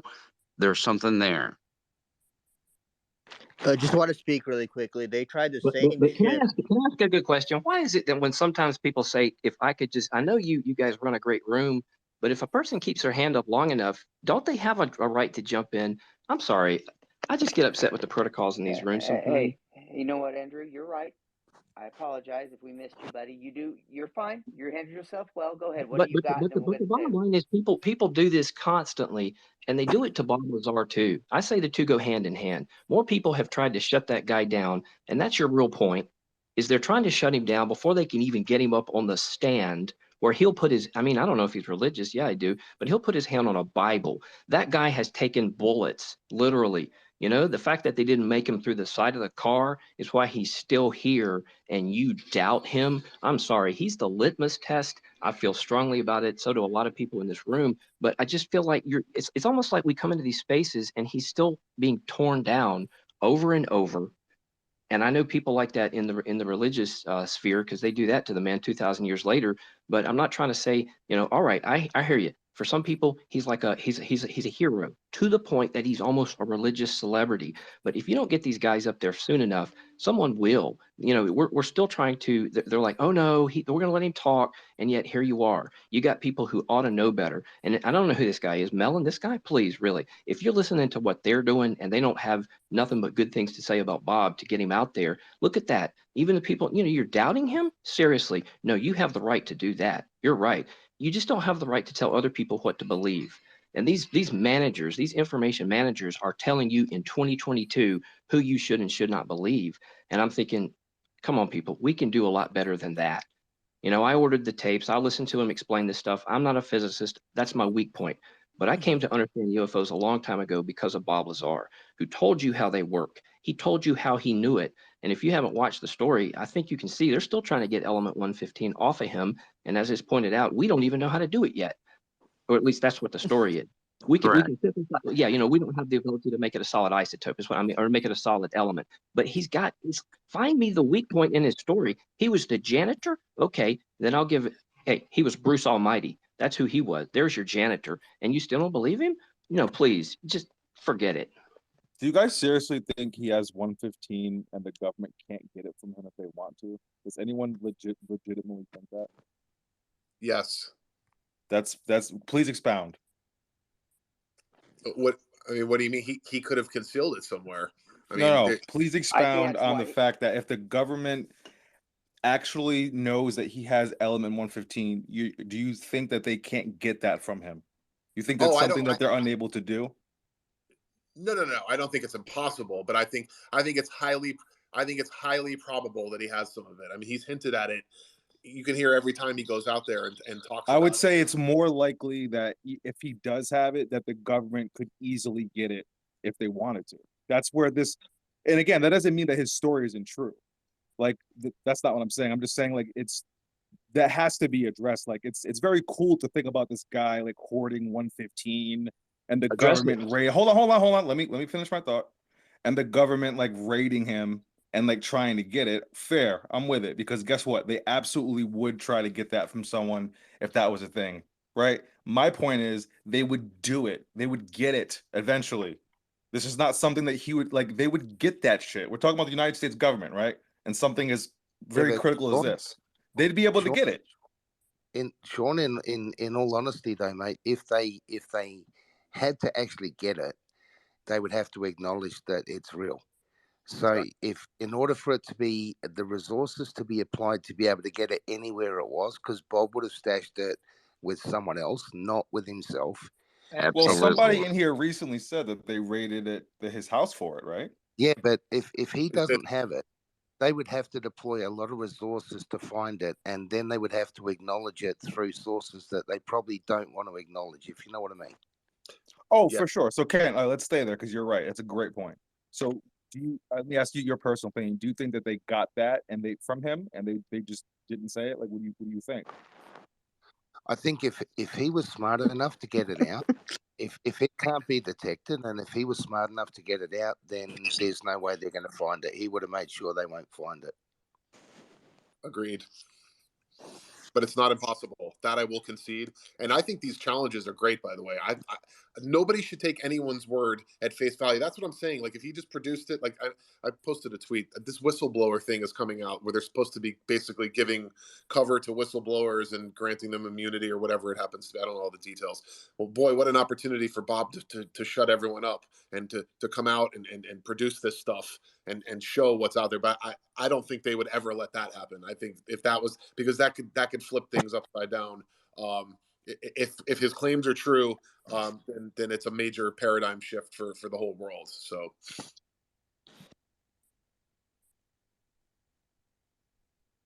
Well, the paradigm shift is going to come no matter what, with whatever Chris Sharp is saying, where whistleblowers are lined up, and we're supposed to have a hearing in December. True. Something to think about. If what Bob says is true, and I believe he's telling the truth, then the paradigm shift isn't going to change. It's already changed years ago. They've had this tech for years. So it's only our acknowledgement and understanding of it that's going to change. It's there. If it's there, it's there. You know what I mean? I mean, the level of detail that this guy gave on his observations. Watch the Joe Rogan podcast where he was talking about it. There's been a couple of others where he has. I mean, when he was talking about being in the lab and it freezing a candle, like the light stopped flickering, but it was still emitting photons, and like that a small black hole, like not that an actual black hole, but a small hole was appearing when the gravity amplifiers were charged, and all of he could be full of shit. I'd agree with that, but it just seems like it sounds very truthful to me with all the details and then all the circumstantial evidence. It is circumstantial. I will concede that, and it's good to be. What I like about him is he focuses, like, it seems like his focus is on the physics. It's not, so he does, you know what I mean? It's not so much on the fucking aliens and shit. That's it's like, right. you know, we have these Absolutely. physics, and this is important. That is key to me. And by the way, I know I'm giving like some challenge here. Let me be very clear. I think that he probably did work in some capacity. I also think he was given a lot of disinformation. So I'm not, you know, I don't know if some of his stories fluffed up or not. I have no idea, but I have to ask myself, for example, the 115. It's like, okay, because it sounds so convenient. It's so convenient, right? Like, or he has it, but it's paradigm shifting, so he can't do it. So it's like, okay, so it's one of those things that's just always going to be up in the air. Something that's so definitive that could just end it. But it's an interesting thing that he's focused on the things that we all, well, most of us probably in here agree that there's technology that's been in new physics that's being hidden. And he literally said that in Corbell's movie. He said, he's like, yeah, there's aliens out there. He's like, but it's the technology that's so amazing. Like he's like basically this could change things as we know it. If this he's like the biggest issue is the withholding of this from the scientific community of a new type of physics, and that's the big rub that he had a major problem with. So, and it's good that you're challenging all this, by the way, because again, he could be totally full of shit. It's very possible, but to me, I think he's telling the truth. Some flavor of the truth is present, in my opinion. How the hell did he know about those test flights? I mean, a dude just Dude, random. you just said it. Flavor. That's it. It's the essence. He had some knowledge that he learned, and it's been just pounced down. He's been beaten down. Guys, I want to jump in, but Andrew's going to have a hernia if I do, so I'll wait. But yeah, Andrew's been like dying over on there. Yes, Andrew, thank you for being patient. Yeah, and Chase and everybody, I love you. Let me just say this. Thank you so much. And I know I'm trying to keep this as clean as I can, even given what it is. But I would say as long as we're tasting each other's I'm sorry, truth. Yeah, exactly, truth. I would say that's where the real difference is, because here again, not meaning to say sheep and wolves and stuff, but all I would point out is this. I have hard days, good days, bad days. Any given meeting is going to go one of several possible ways.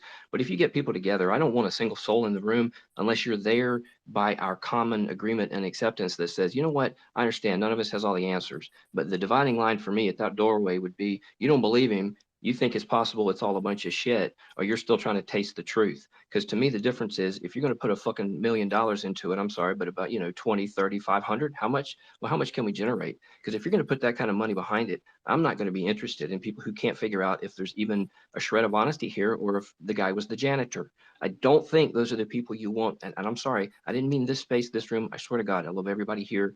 I can even love myself most days. But I think that part of us that still wants to doubt and wants to say, I'm willing to throw the baby out with the bathwater, that's not the kind of people I would look for on a project that was going to put up a satellite, or for that matter, take a bunch of water and do an experiment on what happens when you take this crystalline structure experiment to the next level. Let's just say, hey, what if you wanted to fund a different kind of project? Because, oh yeah, it's all connected. First of all, we better involve a lot of women in this. I don't care if a few of them might have been involved in a few of the projects in the past. I would want to, staff this with, I noticed that, not that this isn't a great space, guys, but I looked around a while ago and I knew that I could see one woman was here and there was 11. Actually, I think we had 13 speakers. I'm looking again. I don't know. It's not quite full, but why is it a bunch of men? Not to say that women aren't interested in this, but before I ever had an experiment, I would make sure I had a bunch of people lined up who were ready to be all in, and then some people who were curious, and we leave room for alternative explanations. And I'd make sure a bunch of them were women, because then I would know what the outcomes would be. I would know things would be balanced and not skewed. And I know that sounds a little off base, but excuse me. I'm just trying to point out there's some imbalance in our. I'm pretty imbalanced, I know that. But when it comes to getting at this, why are we willing to keep entertaining these ideas when, I don't know, I'm sorry, it's just a bit of exasperation. So anyway, I think I stated my points. Yeah, and Andrew, to your point, I know Shane has been he's tried really hard to get kind of different women voices up to speak. So if anyone does want to come up to speak, if you're woman or man, please feel free to come up. But yeah, you're absolutely right. It's very important to get that other side of it and to listen to that side of it. So we do need to remember that and keep that kind of on our mind. I think let's the truth and then Kent. Hey, I just wanted to point it out there that they did the same thing with Lou. Remember how they said Lou never worked for ATIP, and then they came back and said Lou did work for ATIP? Same thing with Lazar, right? Yeah, and I think Lou is actually working for the Space Force now. I think Susan Goth ended up verifying that to Chris Sharp, I believe. Kent? Yeah, so just back on Bob. If people doubt Bob, or if people somehow think Bob's janitor, just go to Bob's website and have a look at his company and have a look at what they're producing now. These super ultralight, super synthetic materials that he's developing right now, that he's developing that could be way beyond materials that we consider normal already, and yet somehow he's some fucking janitor from a base. I mean, people should get real. You don't need to think about Bob in the past. Have a look at what he's doing right now. Well, Ken, you can not think that he was a janitor and also not think he was what he says. I think there's something there's a healthy medium that it's healthy to exist in that space because there's some obvious holes, and I don't care what side of this you fall on. Like if you think that he is legit or if you think he's bullshit, I think both would be amiss and probably lying to themselves if they didn't think that there's some serious evidence for the other side. That's just what it is. This is not a clear-cut thing here. Regardless of what anyone, it's just not. The evidence does not Yeah, lean sure. that way. But in fairness, mate, by the same token, we're talking about a guy who's admitting to working at a secret base on alien technology, and the thing There's that we're 50 of those guys on Gaia right now, Ken. There's 50 yeah, of those guys on Gaia right now. yeah, but they weren't doing it 40 years ago, like Bob. I understand, but there were also my point is it's just not enough. There's not enough. This is not a case where it's like, listen, X, Y, and Z, like it's clear cut. Like we have all of this, we know for a fact. There isn't. There's very interesting things on both sides. Like the whole shit with him not working at, was it Los Alamos, and they found it. Like what the fuck? Why are you lying about that? Something's up. See, he worked. You know what I'm trying to say? Like that's an obvious plus. You have to acknowledge that. Just like there's stuff on the other side. Like there are obvious holes that don't seem to make sense. And I think if we're honest about that, you could say, listen, that doesn't make sense maybe on the surface, but it's it's still true. But it's I think it's very clear that it's not clear cut with Bob Lazar. In my opinion, I'll speak for me. Yeah, no, fair, mate. No, you make really valid points. Everyone can find holes in that story. The question I would ask is, unless he's had some insight into stuff that's beyond what we normally deal with, how would he be developing materials that are so far ahead of what we normally deal with? Well, if you can listen, do you know specifically what he's developing, and if it's something You that's can new? actually go to his website for his company, and you can. Well, actually Kent, see I'm a asking video you of like what because you brought it up. I'm asking you because you specifically brought it up. Like, do you know what this technology is, and if it's something that's new that hasn't been done before, that's revolutionary? Yes. Well, my understanding of it is it's an ultra thin, super strong material that he is putting together with a structure that gives it a solid strength with very little thickness. I only understand it as some type of nanotechnology material, and he's calling it an ultralight. There's a video of it on the website that he runs for his company. So all I'm saying is I don't know enough about it, but it says to me that if he is developing it and it's on his website, then where did he get that idea from? How could he be so advanced in material development? Could he just be very advanced? All right, how about this? Yeah, he Could he Also, just be a very good? I want to say this real quick. There is from what I'm hearing, some technologies that can do false memories and some other things like that.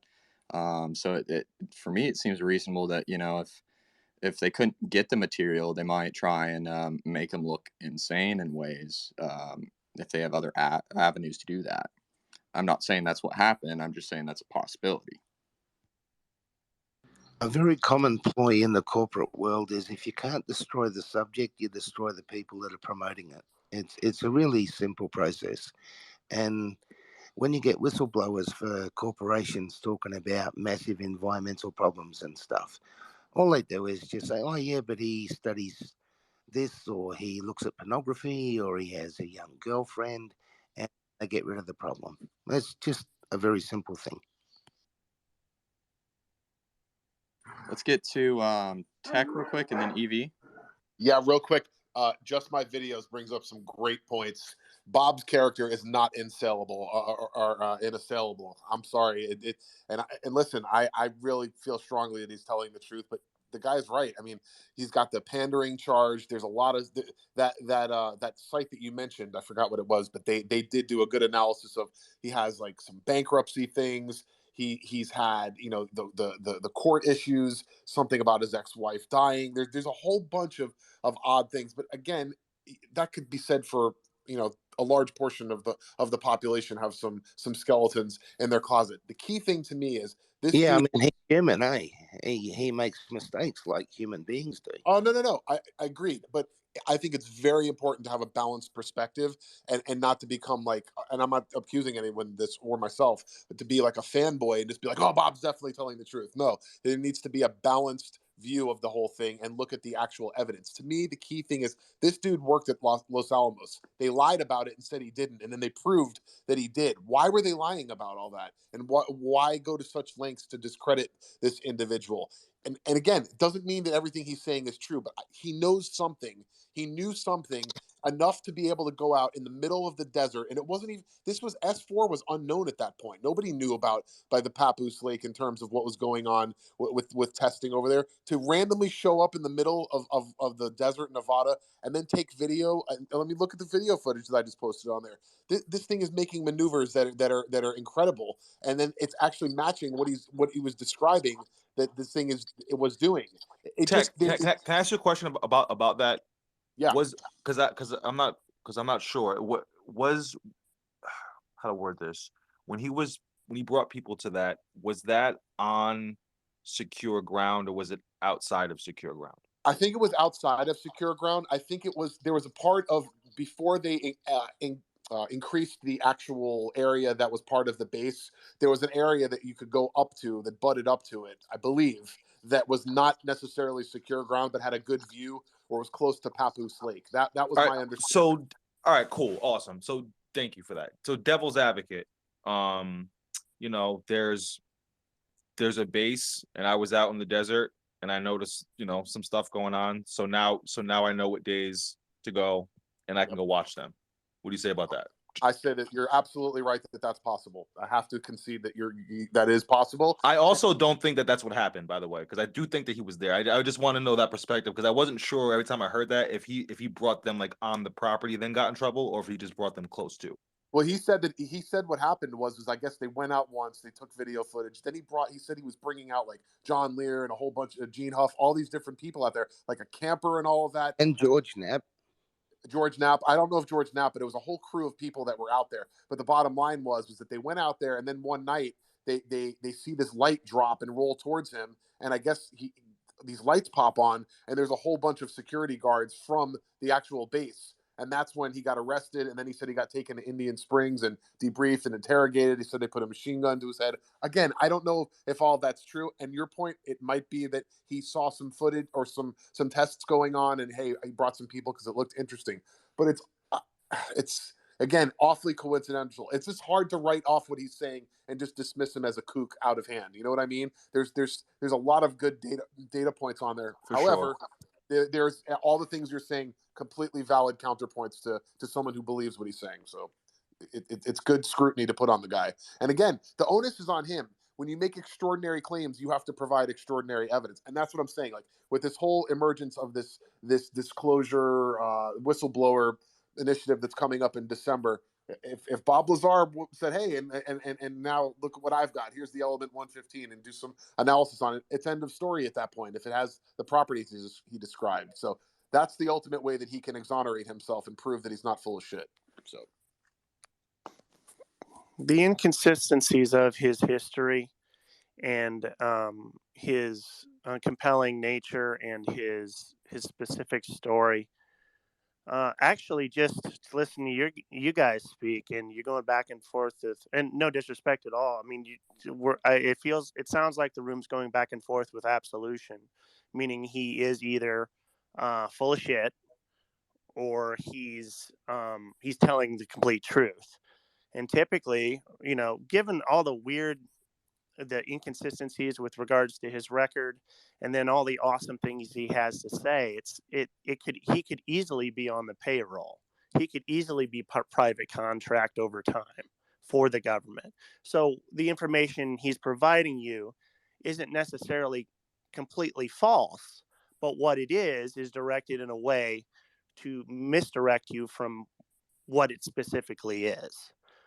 and having his house raided during the lamest documentary I've seen in a long time, the latest one he was in, the one he was on that was promoted, I think, through Rogan or another podcast, just further confirms for me that there's a very good chance that he's really just he's somebody that is experienced, but he's also misinformation.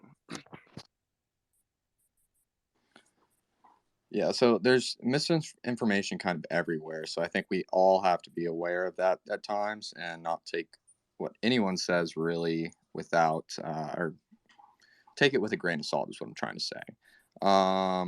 I kind of forgot who was next. I think it was Andrew. Yep. Thank you, Chase. Yeah, as a matter of fact, I just want to jump in real quick. I'm sorry, Kent. I just want to say this.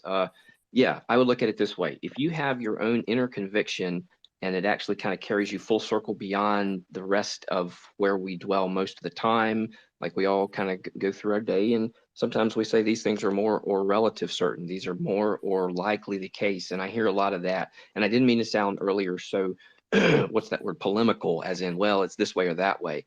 Now, here's a Catholic joke, and I'm not Catholic, and some of them are going to be shocked. When it comes to absolution and extreme unction, seriously, that's a little bit beyond me. Why? Because if someone came to me and started doing all that and said, "Heal my baby," you know what I'd say? Let's get to a good doctor, and I'd say, let's try to find one that's not an ultimate shill, okay, or an absolute shill. That's absolute. I don't mind using the absolute and the relative, but let's just be real. I meant what I said before. If you ever put me in charge of $1 million, let alone 10, 20, 50, or whatever, we're going to need two things. Well, we'll need medication, but and we can have Shane's type too. I like that. But and I'm serious, brother. But I want to say this, like I don't know all this. I'm just trying to point it out. You could do that. We need balance. We need to, fine, dial it back, reel it in. Yeah, but I need people in that room that don't still doubt themselves, each other, and Bob Lazar. And that just means you can give me $10, $50 million and I'll sign for every penny of it. And I'll show you how it's used, because I told you, I'll tell you where I'm getting my support from. I'll tell you how I pay my bills, and I'll make sure you know that I don't work for a bunch of lackeys, a bunch of government shills, a bunch of, 3-letter groups and that kind of thing. And if you say, well, we can't doubt, well, by your logic, we can't even trust Bob. Listen, I'll give you every good reason to trust him. A few areas that are so personal and embarrassing that he can speak to those himself. He could tell you everything, If you study him, well enough, like, hey, man, I'm getting older. My hair got longer. I went ahead and decided to shave it. I'm pretty sure Bob doesn't show you all his natural hair. Okay, so he wears a tube. What are you going to do? You going to tear him down for that? Well, look at him. He's superficial. The guy's, pretty soon you'll never find the good character that you're looking for. Why? Because you would fault an apostle, or you would fault your neighbor, or somebody in your own family. And I'm sorry I get like this, but I just feel once you want to, well, when are you going to stop the cuts, man? I'm sorry. Give him the benefit of your doubt, but you need to sometimes be willing to go walk down that line, come out for a person. And, hey, man, I got mental health issues, and so does Shane, and so do a lot of us. But we'll tell you what they are. We'll lay it on the line for you, and so will Bob Lazar. And he would take a bullet for the truth. And that's the point, is if they kill him, it will show, and you will know who did it. And as is pointed out, thank you, Kent. I didn't mean to thank you. Just let me say it. Yes, you will know then that he was right. And because they tried to do it before, that's the place he has them. And if you ask me, it's a hard place to be, but I support him 100%. I always will. And I've believed him all along. Once I understood a little bit, I've never doubted him since, even with all this. It kills me, though. It kills me. It hurts. It really does. And I just say, please, y'all, find yourself and find the heart for Bob Lazar. Don't believe it because someone told you to. Go around and around if you have to, but when you finally get all on, stay there. Thank you. Appreciate that, Andrew. Kent, go ahead, and then after Kent, I'm going to go, and then we're probably going to end up wrapping this up. I want to try to keep them short enough people can always keep coming back to. Go ahead, Kent. Yeah, mate. Yeah, I'm just clearing the blood out of my ears. Just I want to just pay respect to a gentleman called George Knapp, who is a dedicated, award-winning, no-nonsense, wise gentleman who was the man who brought this story out. If you want to discount Bob Lazar, which is ridiculous, don't discount guys like George Knapp, who has shown the value of his respect for Bob and shown the value of his ability as a journalist and maintained his story for all the decades that he's been supporting Bob ever since he brought the story out. So if you don't want to at least believe Bob, don't disrespect George Knapp and even Jeremy Corbell. He might be controversial. He might be a different kind of journalist, but you're also discounting all the work he put into validating Bob's story as well, not to mention all the countless others, serious people, who have validated this story for years. We're all pennywise people who are casting judgment on a gentleman who has done more than most of us put together. We should pay a bit of respect to those folks too when we're discounting this whole story. Thanks for that, Kent. I appreciate it. And you're right. And one of the things, go ahead, the goat. We'll go ahead and get you, and then I'll go. Hey, everybody. I just wanted to jump in really quick on. I don't play the personality game thing on Bob Lazar. I would say it is interesting, and everyone should note that element 115 is called Moscovium, as in like Moscow in Russia. So I think it's interesting that if it's something that the U.S. doesn't know about, and Russia seems to have named the element, I think that's an interesting aspect to it there. And also that video, the longer version of which is kind of lost to history, I guess, of the kind of green tintage video of the element 115 in the little vacuum chamber. I think that's interesting as well. I just add those in there, but I don't really know much about the guy.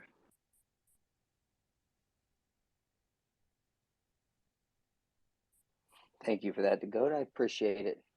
And I appreciate everybody being here. I'm going to wrap this up with I'm your host, Old Vet, Shane. Give me a follow. All these speakers up here a follow. We hold these spaces all the time. We talk about different content related to the subject. Some of us make art. Some of us talk a lot, like myself. Some of us, gain knowledge. But I tell you, also make sure you follow Estimate of the Situation. His fucking comic is amazing. And I promise you guys are going to be impressed. And one of the things that's super important for keeping doing these is getting this message out as an experiencer, combat vet, recovered addict, all these things I can speak to, mental health. It's important that we have these out here. These are recorded.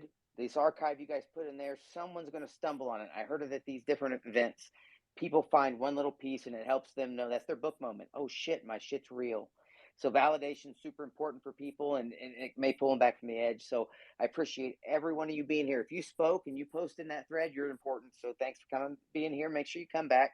I'm going to hold these a little more often, just kind of keep them short, though, so we can keep on topic. All of you did awesome. Not myself, but we'll go there someday. I appreciate you and love you guys. Thank you. We're going to leave now. Take Later, care. Man. Talk to you guys again. Donate to Wounded Warrior, and I have a podcast. I'm pretty shit at this. Good night, everyone. Good chat. Thanks for everyone's input. Yeah, good night, Thanks for everyone coming out. I'll try to come in again. Thanks so much, guys. Thanks for the space. Yeah, and I'll try and Later, join man. some of your spaces, Aaron. I didn't know you held spaces, so I gave you a follow. Yes, that'd be great. I do them on Iran, Ukraine, and military affairs and different stuff like that. So, yep, for sure.